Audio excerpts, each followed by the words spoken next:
as it's going.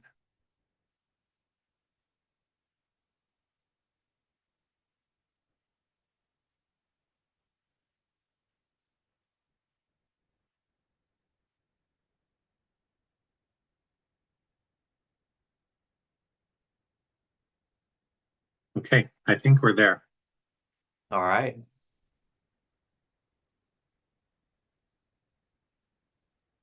So welcome back to Old Guy REI.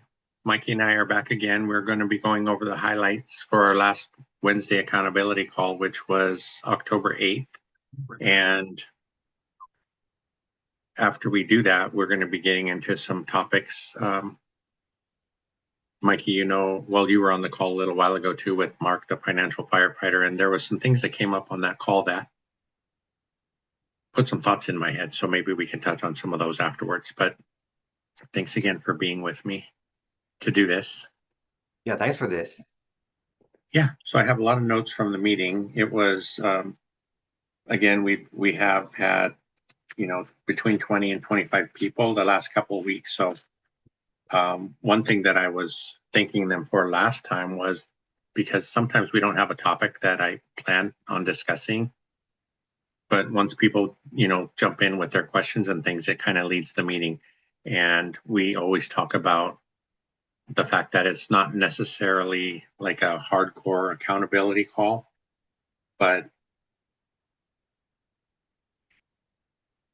we can lend a little bit of accountability if somebody needs a nudge or needs help reaching a goal that they have for what they're going through on their journey. So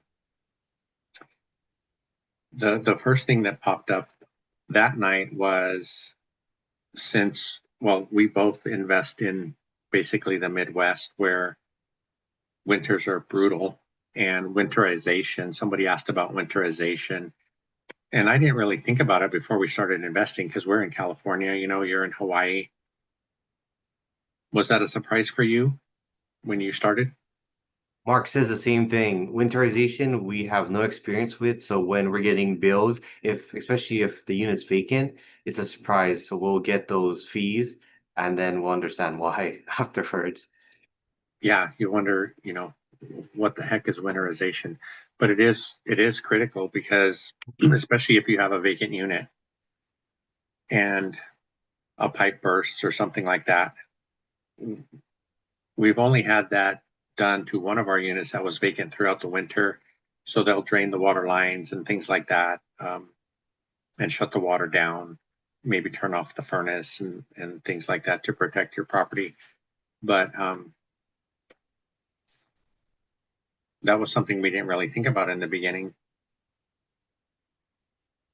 When, if you don't mind, real quick, for folks that might jump on that don't know you, I imagine that's hard, but uh, to think that nobody knows who you are. But where do you live and where do you invest and what do you invest in? Yeah, live in Hawaii, invest in Pittsburgh off of the resources of Mark, the financial firefighter. He really helped me get started on my journey and introduced me to Zuber, ORAT, school community, everyone in here. And that's how we kind of started the calls. Unfortunately, because I'm working a lot with my boss nearby, I'm not able to chime in too much, but I do listen as best as I can. Always have one AirPod in my ear while my boss is in the other, or I got a customer in the other, but I try to do my best to take notes, listen in. Yeah, we might have to circle back around to that because you reminded me of the situation you mentioned about trying to listen in and being at work and how that created a little bit of tension. So if you're okay, we'll come back to that later. Ray, who's in the Pacific Northwest, it's always great to see him, but he was actually in Michigan. He has a short-term rental in Michigan. He has some in Washington as well. But he was talking about how he got to meet with his cleaners in that market because they were trying to come up with a strategy to get quicker turnarounds, like I guess 1 day turnarounds so he could keep the place full more often. So that was great. He's a photographer as a profession, and he's actually coming out to California. I forgot to ask him when, but he's coming to Pebble Beach, and Cynthia and I are not too far from there. So I was hoping we might be able to connect with him. And that's always great, getting to meet these people. Like we got to meet you and Mark and Cody and a bunch of different people the first time in the Vegas event. And it's really special. I mean, we talk with each other almost every day, right? A group of us. And but when we get together in person, it's a lot of fun. It's really special, and I'm really looking forward to it this year. February, President's Day weekend, Zuber's having his third event, and so we're looking forward to that. We have touched before on sharing our experiences, not just us, but everybody in the group sharing their experiences and talking about their challenges, and sometimes maybe being a little bit embarrassed because they feel like they're failing. But I think the message that we took away from this conversation on Mark's live a little while ago was that it's okay. It's okay to be vulnerable, because nobody in this group is going to, I don't know, tease you or think you're stupid or doing it wrong or whatever it might be. And recently it's been proven by even some of the bigger investors in our community. Like we mentioned Millennial Mike and how he's sharing his experiences with one property that he's had for a couple of years that, had all kinds of issues. And he's realizing, or has realized, that he needs to make the time to get there, to get it up and running.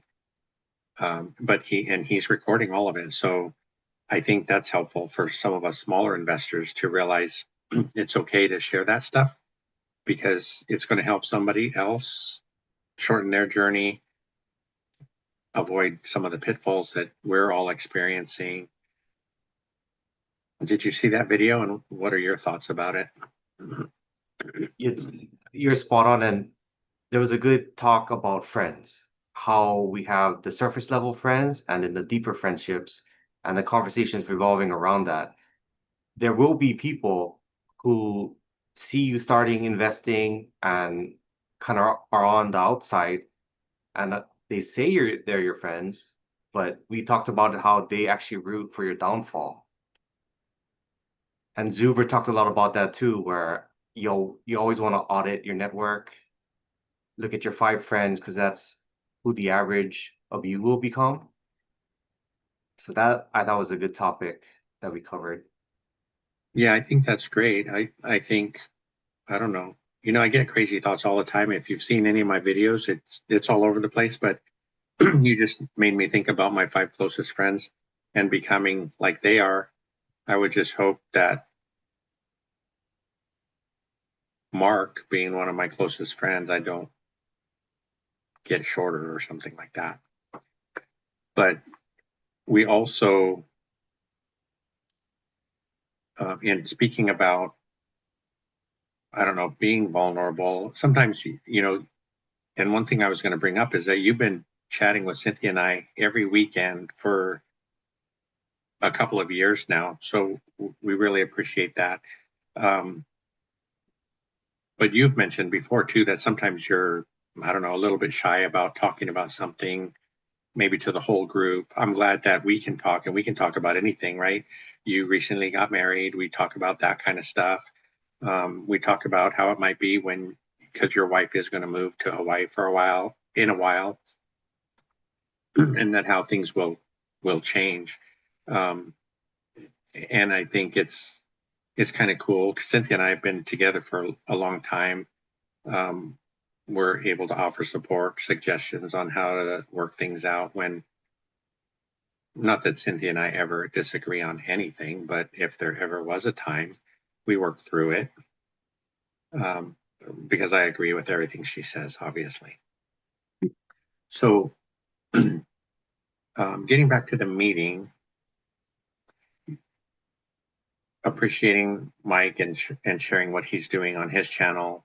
One of the other investors is usually on our call that invested with Mike and some other people in I think that was a triplex. They turned it into a fourplex, but they're having trouble filling the units. We have a unit in Gary, and this is in Gary that I'm talking about, that has been on the market for going on 3 weeks now, that we've only had a couple of applicants. So we're thinking maybe of doing some kind of concessions, half a month off rent or whatever that might be. So I'll be talking to Angelo this week about that. we talked about challenges in the beginning.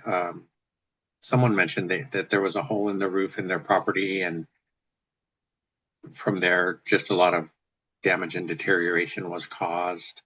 Flavio, who's up in Washington State, also was saying he has 3 vacant units right now. So all these things come up, and we work our way through them, right? We talked about, well, on Mark's call, Jared and Curtis were on too, and we've all had challenges, but now it's a year or two later, and those challenges seem pretty minor in retrospect. Ray had asked that evening if we had noticed other landlords consolidating because of the way the economy is right now, and I think I see that as well. Maybe just a form of protecting yourself, right? I know Cynthia and I are doing that, just trying to get everything stabilized and try to save up as much money as we can, just in case something comes up. But in the community, we do see it across the board. And, speaking of vacant units, there are quite a few other people that have vacant units. And so it's not just one market. It's happening across the board. So I think it's a good idea to build up a little savings, have a little bit of reserves to get you through it. It's good to see the level of control people are interested in, and especially if they're trying to do out-of-state investing, they'll experience that for a couple of properties. Then they realize, maybe this isn't for me, and they'll change their strategy, invest in their own backyard. So that's good to see as people try to evolve their buy box. And even Mark, he does a hybrid management. He'll have several units with one management, several units with another, but also works with Hemlane too. So I like just seeing everyone how they invest differently and manage differently too. I know Mark had Renee, and he's Forever Landlord. He also kind of invests out of state, but he manages everything self remotely. Yeah, and when you and I were talking about that a little while ago, it made me think, not necessarily about Renee, but just in general.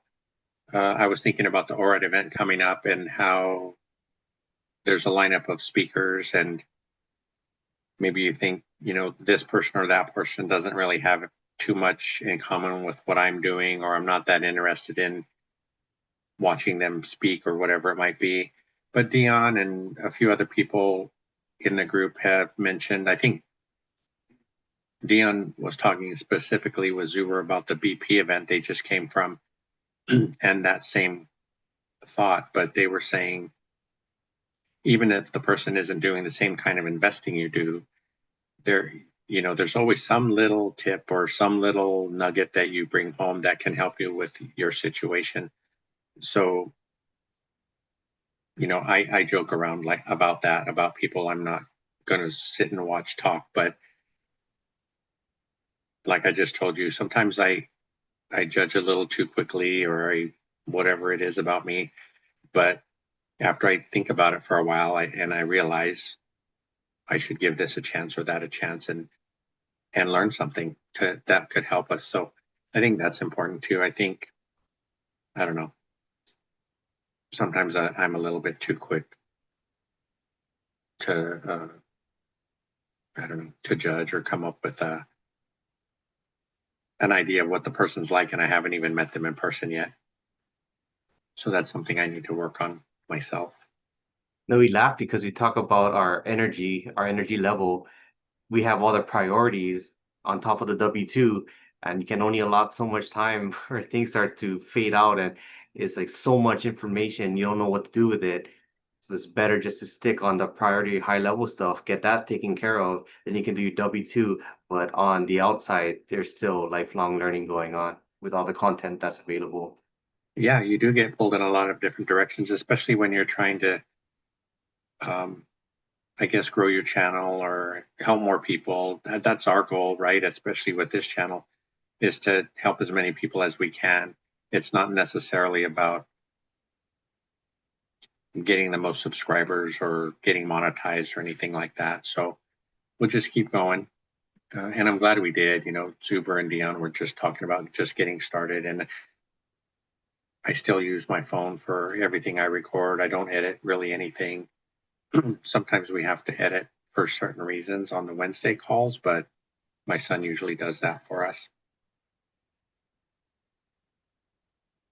We had another conversation. So Sam, who's in Texas, has had a vacant unit for a while. So he shared his listing, and I know Jared talked about sharing his listing on one of Dion's calls, and they got some suggestions on how to change the description or get better pictures.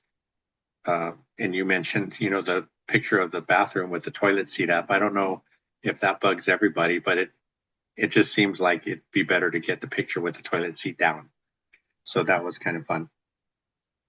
But they were talking maybe to shorten his description, bring up specific points about the area that are attractive to people, and do them in a bullet point form.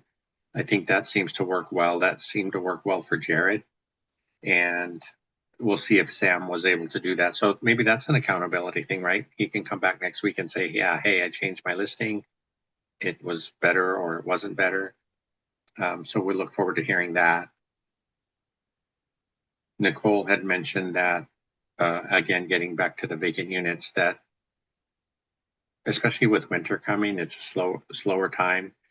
None of us want to have vacant units when winter comes, because it seems to me that you'll end up holding it all the way through winter without any activity, and then you'll have to wait till spring. So if you're in a more expensive market, that could hurt a bit, right? The mortgage payment is higher. In the markets that we invest in, the mortgage isn't as high, so it's a little easier to carry it. You never want to have to do that, but it makes it a little bit easier. Flavio had mentioned that he's seeing that maybe someone makes the income to qualify for your place, but they don't have money set aside for the deposit. And I think a couple months ago, we were talking about an actual insurance policy that renters can buy. So they pay a monthly fee for insurance for their deposit. And if the landlord needs the deposit, it would come through the insurance company for whatever reason. So that's something maybe we could dig a little bit more into and bring some more information to folks about that. I didn't even know it was possible.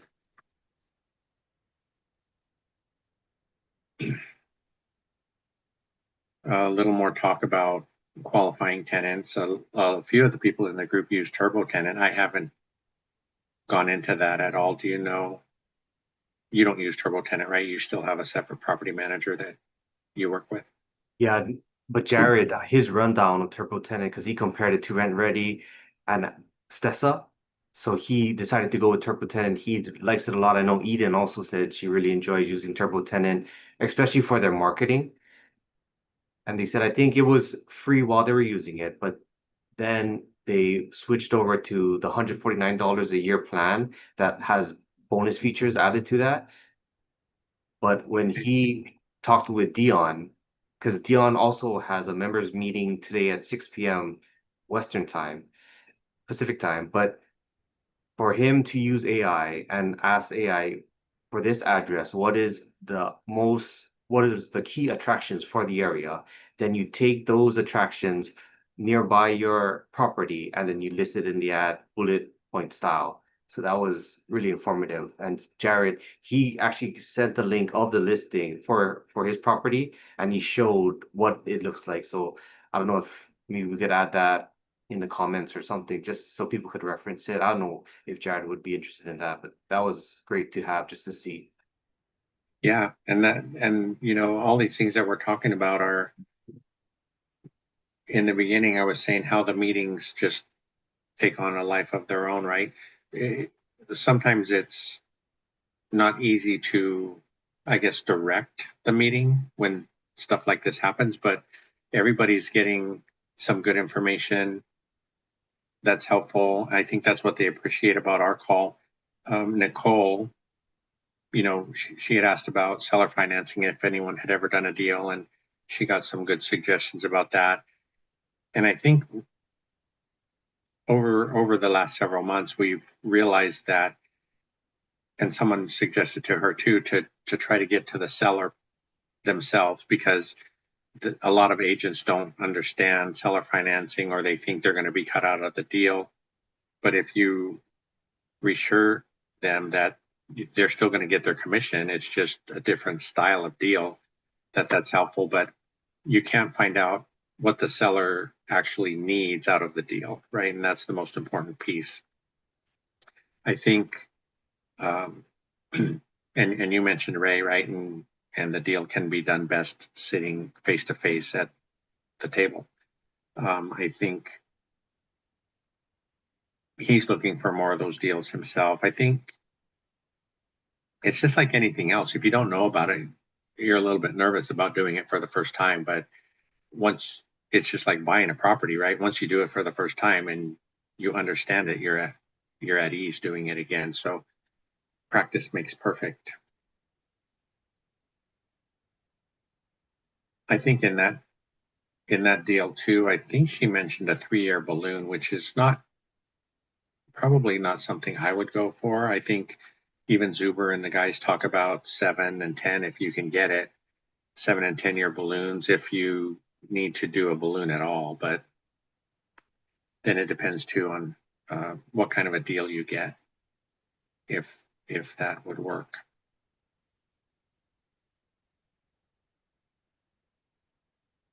You mentioned earlier about being so busy with everything, and it's kind of tough. Like we were talking about me and trying to learn Zoom and schedule calls and that kind of thing. I mean, when we start this call, I just push the button and we're on, right? But if I had to go and schedule it for next week, that would be a whole new challenge. But we're learning little by little. But what I was going to say was, when you have to concentrate and learn this stuff, or you want to learn this stuff because it's going to help you be smoother on lives, or make sure the live is actually playing, or make sure you got your sound on, or whatever it might be. A lot of people have done different things like that throughout the last few months, and sometimes they like disappear for a while because they got to concentrate on this or that. So it's a tough balance, because you don't want to be missing out on a lot of good information, or staying connected with your friends, or whatever it might be. So it can be tough. I think the last live we did, it was dead air because we were just lounging around. We didn't know we were live until we saw the comments. People saying, "You guys are live. You know that?" Oh man. Or we were still live when we thought we weren't, and we were saying stuff we shouldn't have been saying. Oh man. Um, yeah, and I was just thinking, so, and we've said that before, you can learn something from everyone, right? Even if it's some drunk idiot on the street, you can learn something from them. What not to do, probably, but you can learn something from them. Um, I was going to steal a couple of thoughts from Mark's live a little while ago that we didn't get a chance to talk about, but Jared talked about something that we talk about a lot, and it's the fact that sometimes we move too fast and we either make mistakes or don't see something that we should have caught. But we get excited, right? We get excited about buying a property, even if we have too much going on in our lives, which is like the number one thing not to do. But even though we share these things, these problems and challenges we've had to someone who's just getting in, they don't always listen, right? They just they get the excitement too and just start buying, buying, buying. And it causes problems that they shouldn't have had if they would have taken their time. And now we know that. But, and I think maybe Curtis mentioned it. He's like, it's 5 years now. It looks like you're making it through fine. So things do work out the longer you can hang on. And we talked about that decade that you're in when you start investing. So if you're in your 20s, 30s, 40s, but as you get older and you're just starting investing, there's a larger sense of urgency. And I think that's what you talked about. So Mhm. it really made you feel like you had to go faster just because of your timeline. Where Yeah. for the younger people, maybe they look at it differently. But yeah, that was a good topic. Yeah. That's the thing though, right? So Cynthia and I were at retirement age. We figured we didn't have a lot of time to, like I said, appreciation and things like that to take effect, but we were investing for cash flow to help us in retirement to kind of subsidize Social Security and hopefully be able to survive. But then on the other side, if you got someone in their 20s or 30s, they don't want to wait 10 years. That's like a lifetime for them, right? So it, each side has its challenges. And I think one thing that could help, well, that does help anyone, is to pick one strategy, right? When we first started, there was so many things out there like, wholesaling, flipping, burring, short term, midterm. So I think once Zuber told me just pick one and concentrate on it, probably him and Dion both. And once I did that, and you get all that noise shut off, it helped a lot.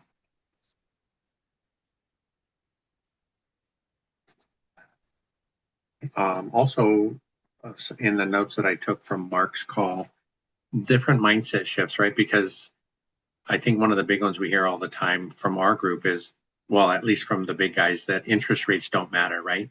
And they scare a lot of people because they think interest rates are going up. I can't buy now, or I shouldn't buy now.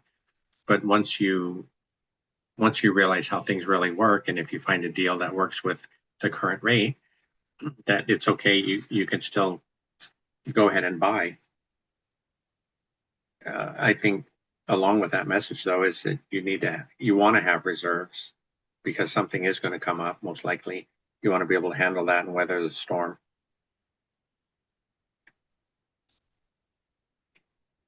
Um, Curtis had talked about, well, we talked about if you ever hear somebody talking about how perfect their real estate journey has been, that, I said I wouldn't believe them because I really don't think anybody's had a perfect journey.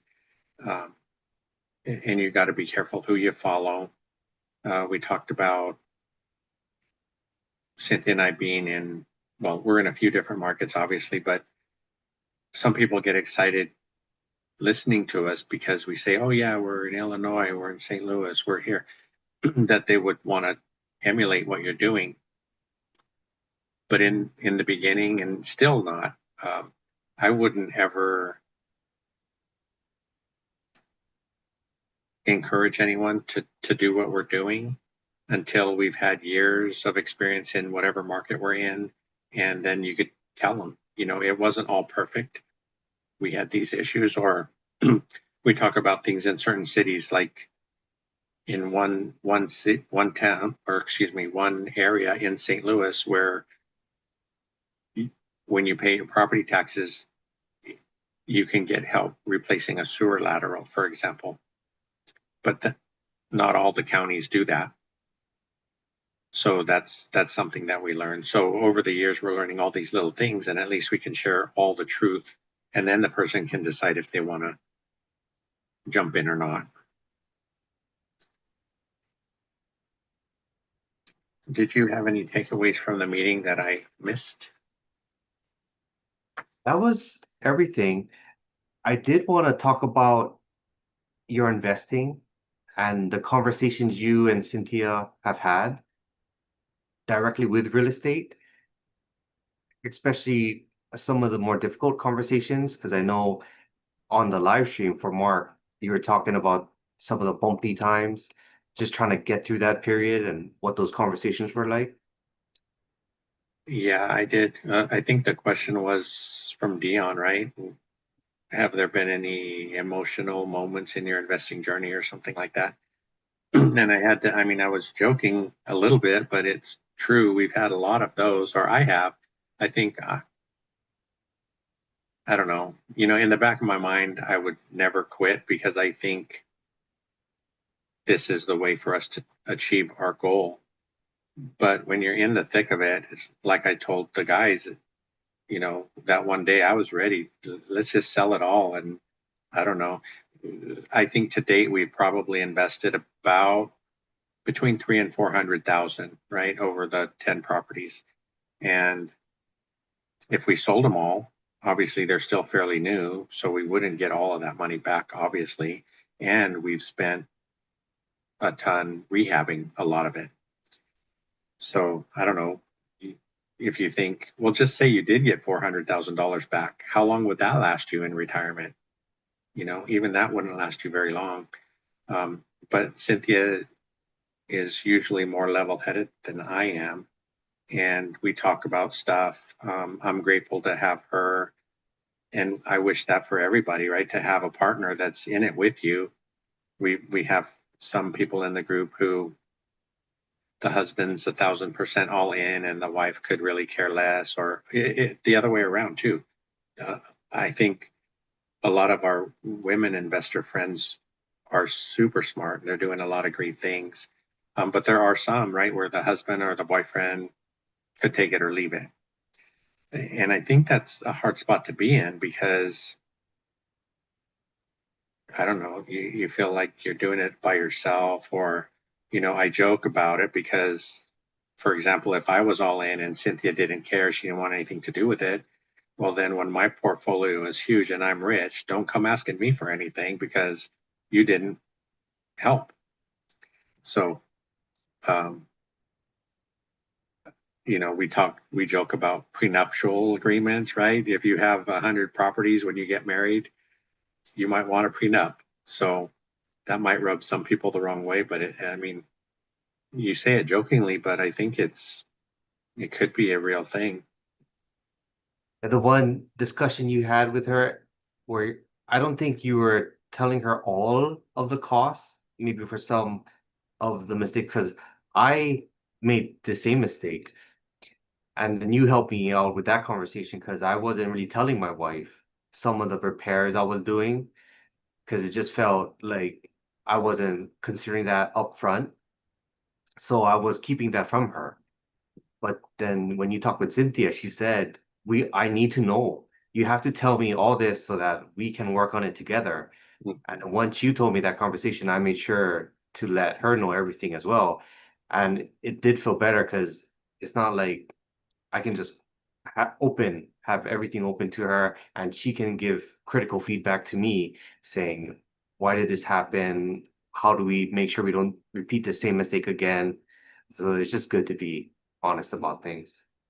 Yeah, I remember the conversation and I think I wasn't putting everything out there because I didn't want her to be down too, right? I was already depressed about it, but I wanted to spare her that. But, um, you know, but she's right. You're right about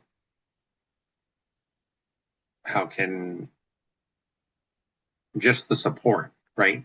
She knows now. And so the support that she brings is helpful. Um, and maybe she has a solution. Maybe she's been socking away money that I don't know about and she can help pay for this or that, or, um, something like that. Or she has an idea because she does listen to just about everything that we do on all these calls. And she might have caught something that I missed or have a suggestion on how to get through it easier. So I think that's important. And you also make me think about your partner or your friend or your spouse knowing all the details in case something happens to us, right? because if they don't and something happens to us, they're going to be lost and you might lose properties or something like that. So it's helpful to, I guess we still need to work on that as far as like cataloging everything. You know, who's your insurance agent? Who's the mortgage go to? How do you pay the mortgage? How much is the mortgage? Who are the handymen? Who are the property managers? And all that stuff should be in a, I think, a central location. I think Dion had a great suggestion a couple weeks ago on one of our course calls because all of his stuff is in his phone. So even when he's traveling, if he needs to get a hold of anybody for any specific property, it's all there in his phone. So that's something I'll be working on soon too.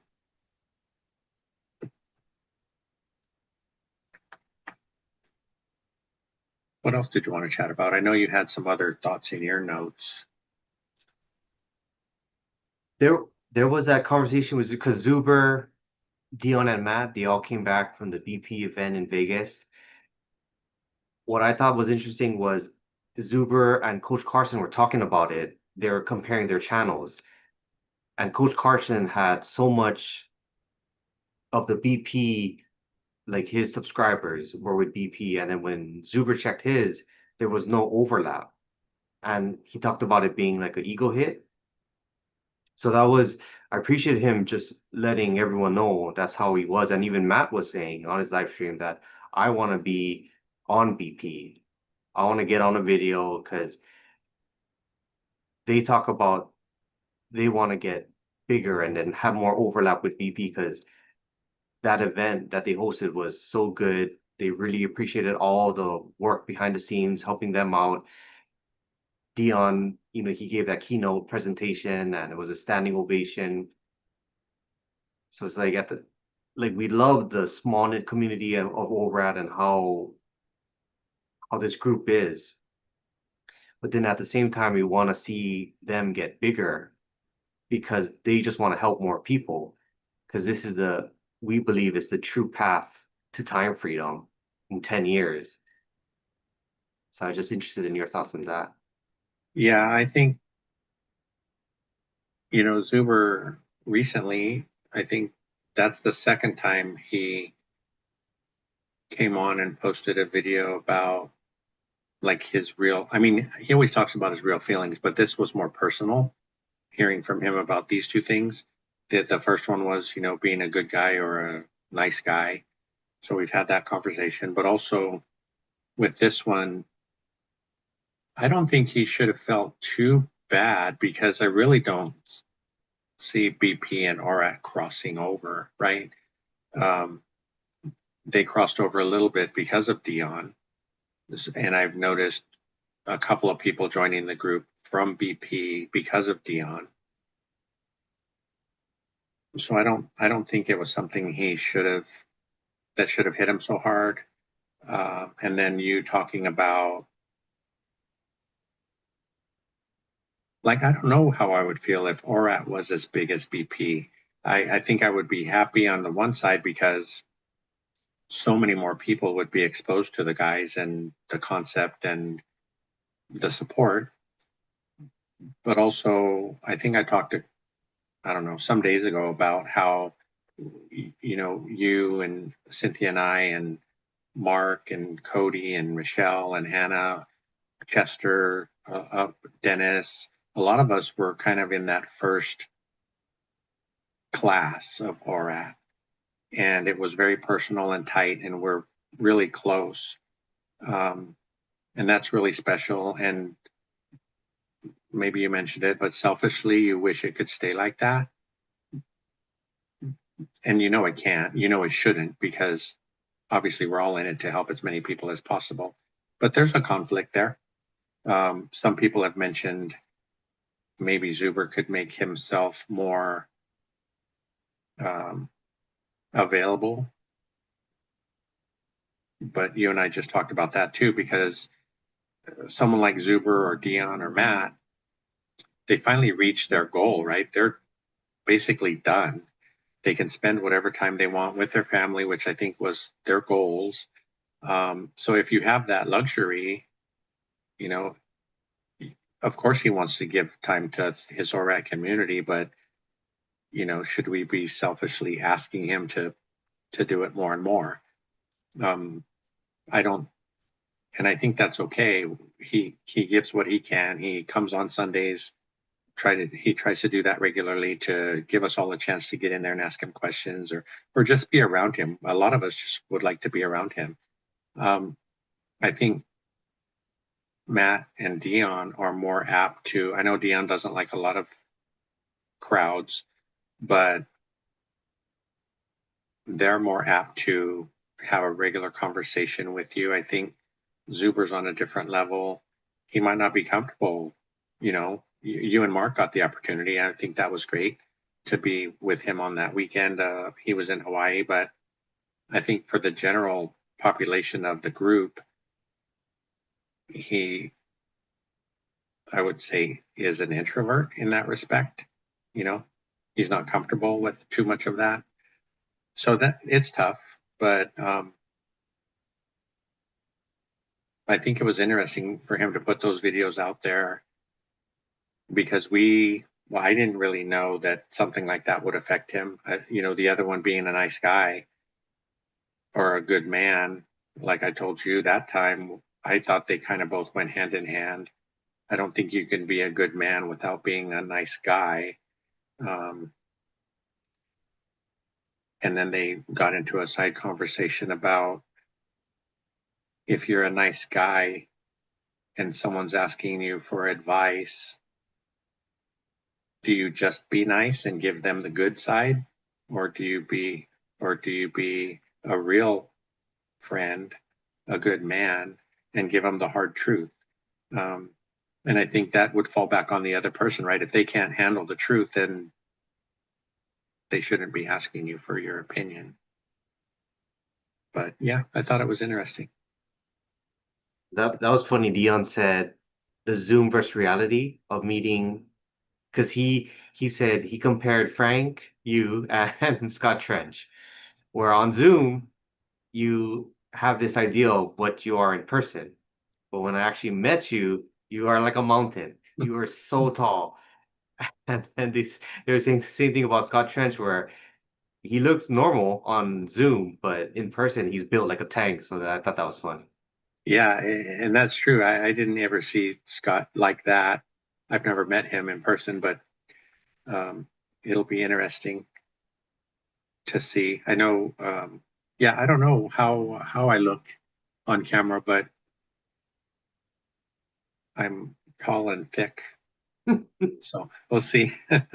Talking about meeting in person,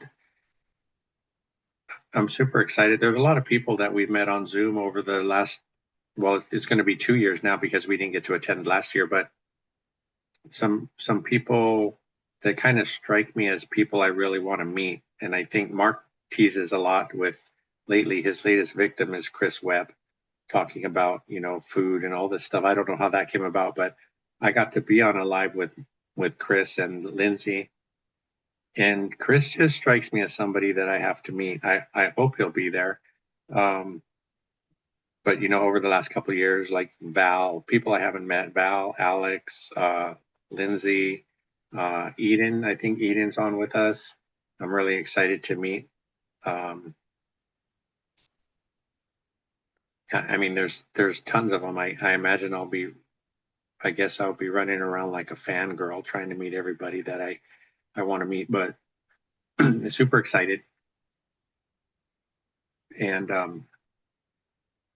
it's going to be a little bit, I don't know, I think it's going to be a little bit tough to get everything in, even though we're hoping to be there almost a week. You know, I was trying to reach out to a couple of hotels to see if they would offer discounts for a larger group renting or rooms, but they aren't getting back to me as quickly as I had hoped. But Cynthia and I were just researching, and so we're planning on staying in the downtown Grand, right? But you suggested checking in with another hotel, so I checked in with the Golden Nugget, and they have some specials that go on all the time, I guess. So they're offering like 40% off if you, I think it's if you book 4 nights or more, and a lot of us are thinking of doing that. They offer AAA discounts, AARP discounts for seniors, and a couple of other things. So I think John had mentioned that he was getting a discount through his employer, but he wanted to compare what was offered out there. And back a couple of weeks ago, I mentioned that I had started looking for rooms and putting in the dates, and then I stopped and I didn't complete the order. And then they started contacting me, offering me discounts. So that might be one way for people to get a little bit better rate on their room. And I think that right now, I think Vegas needs it. I don't think they're as busy as everybody thinks. And even though that is a holiday weekend, right? It's President's Day and Valentine's Day. So from what I'm seeing, there's still plenty of rooms available. I don't know if it works, but I try to slip the front desk a tip and Mhm. just say if there's any upgrades available, I'd love to take you up on that. But I don't know how you can really verify if it's maybe they probably just take it, buy their lunch, and like, oh, this sucker just gave me a tip for nothing. But I just thought I'd throw that in there, see if it works or not. Yeah, awesome. Um, I think we've covered most everything we were going to talk about. Is there anything in the comments that you noticed that we need to address? Yeah, there was some good questions. So I'll fire up, asked if what if you don't have five friends? And Zuber, he touched on this too, saying after he gave his presentation, a lot of the BP members would come up and ask him, I'm an adult, I don't really have friends I can reach out to that are as deep into research or investing as I am. What should I do?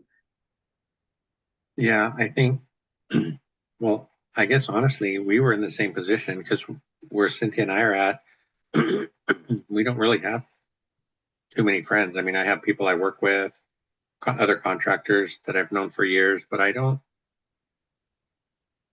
think I would classify them as like that kind of friend.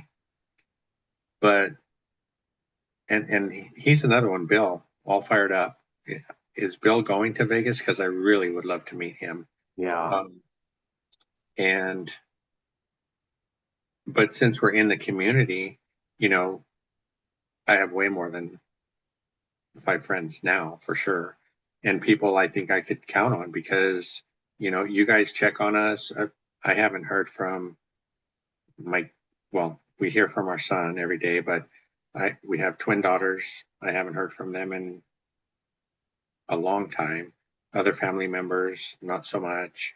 Um, so, I tease, but now that I have you guys, you're stuck with us. So take that as you like. Flavio talked about what Matt mentioned, dropping the rent, asked for less deposit.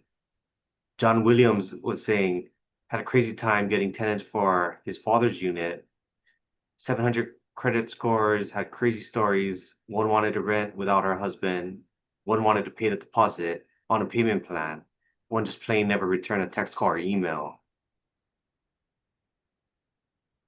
And Mark asked, when am I going to write the ORAD book of the first 5 years of suck? I will help Mark write his first book before I write anything. And congrats to Dennis. He bought his second rental yesterday.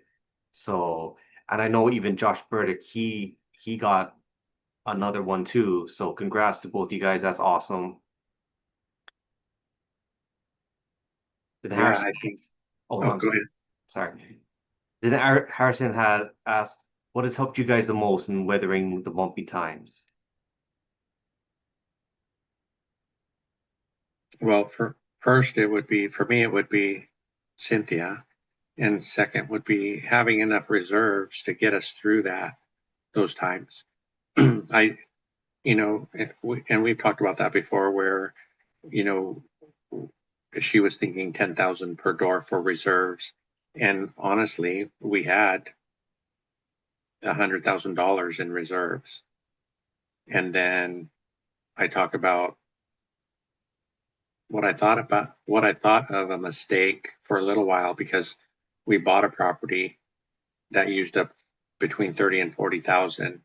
So it dropped our reserves to 60, and that all got wiped out in that last in last year. So if we didn't have that, we would have had to sell something definitely at a loss. It probably would have been a long time before we could get restarted. And I think everybody on the call knows our story. You know, we tried back in 2007, had a couple properties, ended up losing those because of the bad loans we got, went through bankruptcy in 2010, and then now, you know, having the opportunity to do it again. I'm really grateful. But yeah, reserves and my wife for sure. Yeah, I agree. I agree with that. And Eden was saying it's important for her to have a great support system. Very fortunate to have her spouse, family, friends to guide us through during the hard times. Mark was saying you find him at the snack bar in Vegas. Is he And talking about John was Chris? saying I have more friends in the ORAD than I do in person. You all know who you are. And he also said earliest best advice I heard was from Zuber, curate your feed and avoid the doomers. The For the contractor's corner, Jacek, he's a glass man. So he has a franchising glass business. I was interested, I had a single crack on a window. I was interested in getting that replaced, but a lot of the contractors I was contacting said they only could replace the entire window. And those quotes are really high. So I actually reached out to him. He said he would check with his network and he recommended a glass company that only replaces the window itself.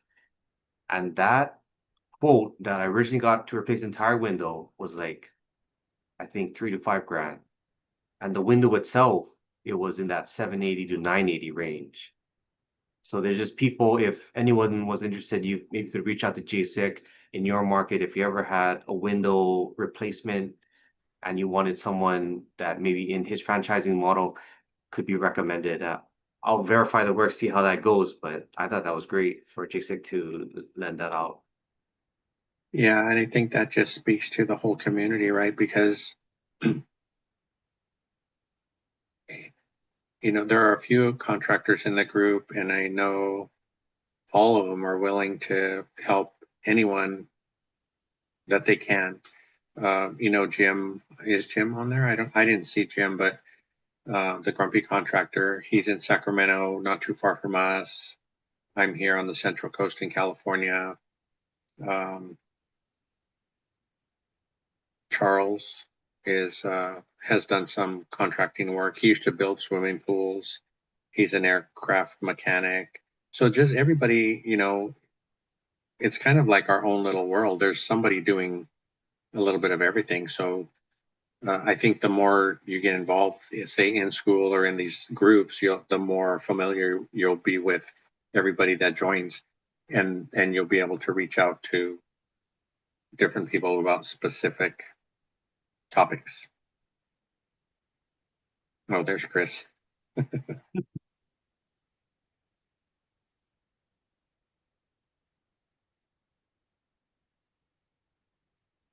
Yeah, so I Is think there we covered. anything you do when you're checking MLS every day? Anything you see just from a contractor's eye?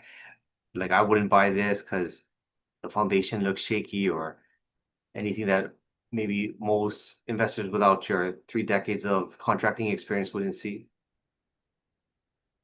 No, I think everybody's coming around pretty well. I think the for the longest time, you know, the sewer lateral was the biggest thing, right? Because that could cost you, you know, say 5 grand to 25 grand, depending where you're at and how far it is from the street, how deep it is. Um, just, I think you had some challenges with inspectors, right? And we had the same thing. We had some inspectors that were kind of doing things with a pencil and a notepad, and that's just not a good sign. But I think getting referrals from other investors, either, I mean, there's people everywhere, so you can usually find an investor in your market or go on to some of the Facebook groups and ask for referrals for certain things. But I think the home inspection is probably the most critical.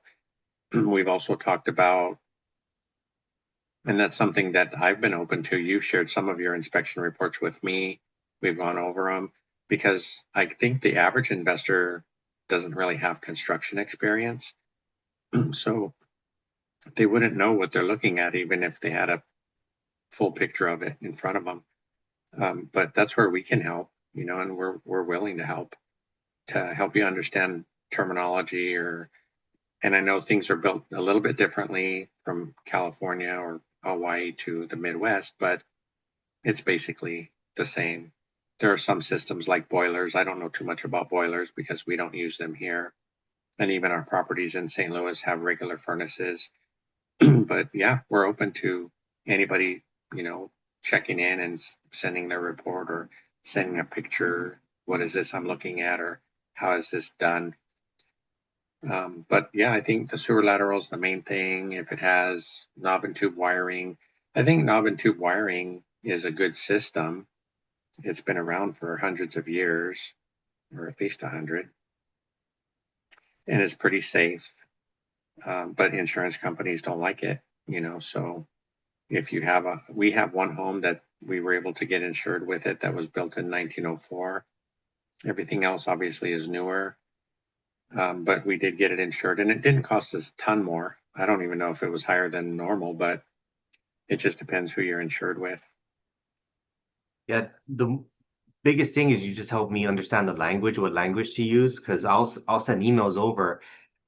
Before I send it, I'll say, Frank, could you just check on this? Is my terminology right? Because for the windows, I could at least say it's a slider window or it's a double hung, single hung, or the apron and the trim. I don't know any of this. And then you tell me, you kind of break it down for me, help me understand it on a elementary level. So I could use that. Even ChatGPT, I sent it that picture and it gave me the measurements, but I checked with you and you said, no, that's wrong. It's actually this width and height. So that helped me a lot.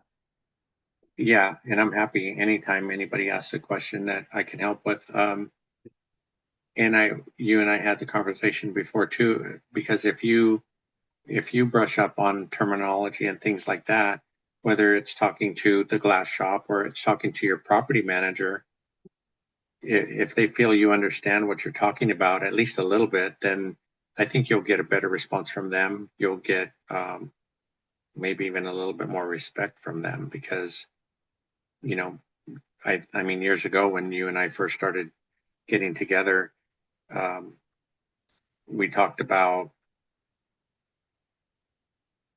when even if you're interviewing a PM, right? If you're like brand new and you don't know what to ask, then they kind of just might brush you off. But if you go in with specific questions and know a little bit or sound like you know a little bit about what you're talking about, then they'll respond to you different. Just like our conversation about real estate agents, right? If they keep bringing you deals and you keep turning them away without letting them know why it doesn't work for you, they're just going to shut you down eventually. But if you say, hey, this doesn't work because this is what my numbers show, right? I'm not confident on the rent. You say you can get 1,200 a month for rent and I'm seeing only 1,000. And then I think they're more apt to work with you a little bit longer to see if they can find you the right deal.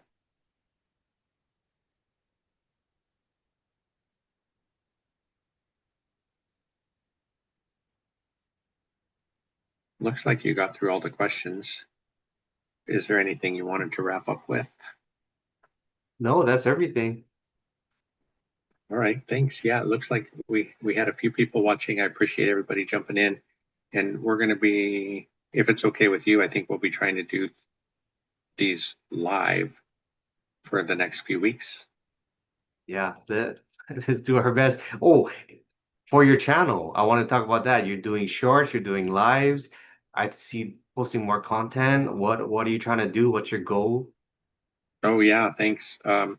So talking about what we brought up earlier about all this being fairly time consuming, I'm just at first I'm trying just to get better at doing it. Mark is a good example of learning everything he has to learn to make things run smoothly as possible.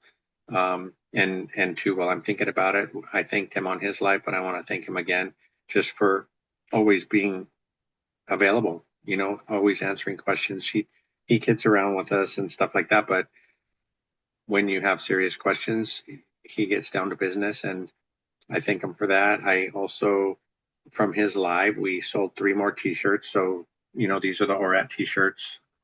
Let's see them, but that's helpful. We're hoping that we can raise another 500 this year for that. Um, but yeah, getting back to the channel, I have a lot of thoughts.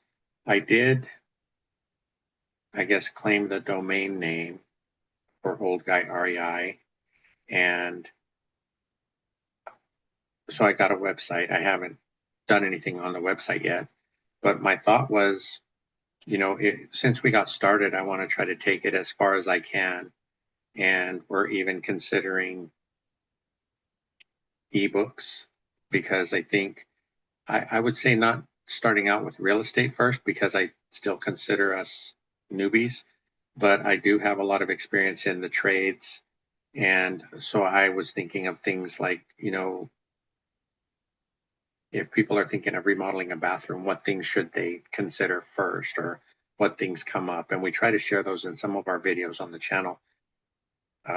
So yeah, ebooks, t-shirts. I think Flavio is probably going to be my new t-shirt designer since he's excited about designing t-shirts. Got the steady drumbeat about those black and gold edition shirts. Yeah, we'll come up with some black shirts, but I told Mark we have to sell all the gray ones first. Um, yeah, so kind of trying to take it up a notch. The Zoom thing is there's a lot to learn, and it's not easy, but I think if I look back to just before we started, there's been some good improvement over the last couple of years. So we'll keep going and try to make the best of it. So there, Eden was asking if you have a link for the shirt, a PayPal link. Hopefully we can post that. Yes, I do. Okay. Can I do it? And I Bill's have, asking how many gray ones do you have? How much inventory you have left? yeah, I was telling the guys earlier, I have about, mm, I would say around 30 shirts. I do have a couple smalls, couple triple X. There's several medium, large, and extra large, probably 8 or so each. Um, And they do tend to go a little bit larger on the size. okay, that's good feedback. I think, yeah, because originally I was wearing a triple X. I don't know. Over the years, I just liked my shirts big, but that one is too big. So I can get into a 2X comfortably. Um, but they don't shrink, right? I think you've experienced the quality of the shirts. I'm really happy with these. They're Hanes beefy tees, so they're real comfortable, don't shrink. I think the color transferred nice onto them. And this was screen pressed. Yeah, Yeah. screen printing. It's not an iron-on transfer, so that makes a big difference. I really hate those. Um, so hopefully we can sell a few more before we go to Vegas. And I think you gotta knight some of these people in the chat. You gotta make them mods so they can start posting links to all of the good channels out there.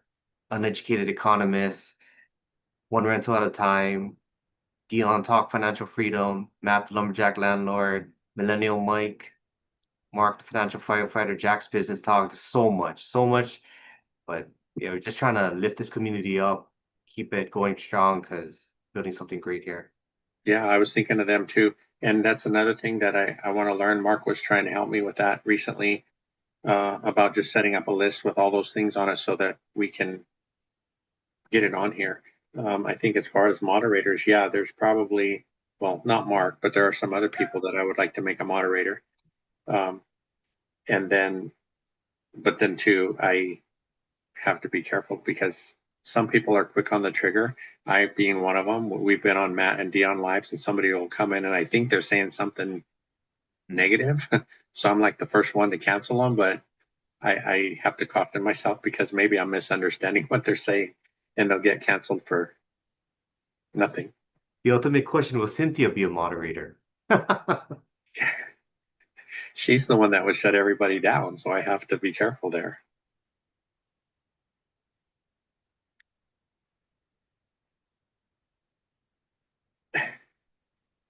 And yeah, so there's still a lot to learn, right? I was talking to Mark about the restream because he does restream, and for me here, our signal is not quite strong enough. So my background was clear, but I was fuzzy. Maybe that's not a bad thing, he said, but we'll we'll try to keep working on it. I think, like they say, do one thing and get good at it. So I'll have to continue on Zoom and YouTube and make that work great before I try to jump onto something else because of the learning curve. Um, but yeah, thanks to everybody for your interest in the shirts. We'll keep that going, and maybe for next year's event, the shirts will be black. Uh, I'm not sure about the gold. Flavio made one in with gold lettering. I mean, I see how flashy it could be. I just wonder about Zuber's purple, and if I would have designed one in black, I would have still kept the ink purple. But they're talking about is it Mobster Gang or something like that?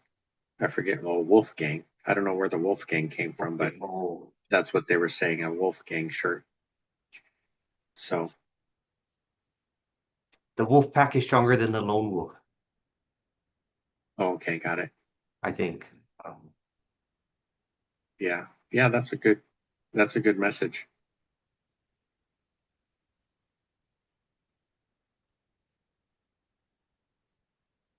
Flavio says not to make him a moderator, he'll block himself by accident. Okay, well, I think we've probably kept everybody long enough. Is that everything you wanted to chat about, or is there anything else? That's everything for me. Thank you. Okay, great. We'll see if we can end the meeting gracefully. And if not, sorry about that, but we'll get it. We'll get it. All right. Thanks, everyone. Thanks, Mikey. We'll see you next week. See ya.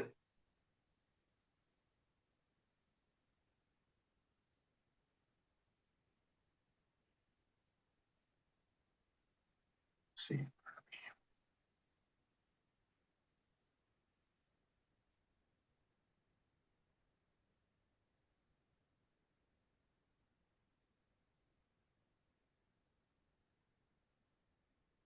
think we're still on. The button.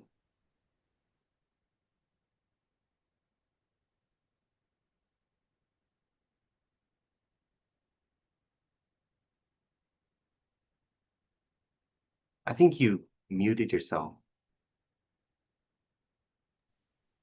Okay. I was saying I'm going to end the Zoom call, but I don't think that ends YouTube.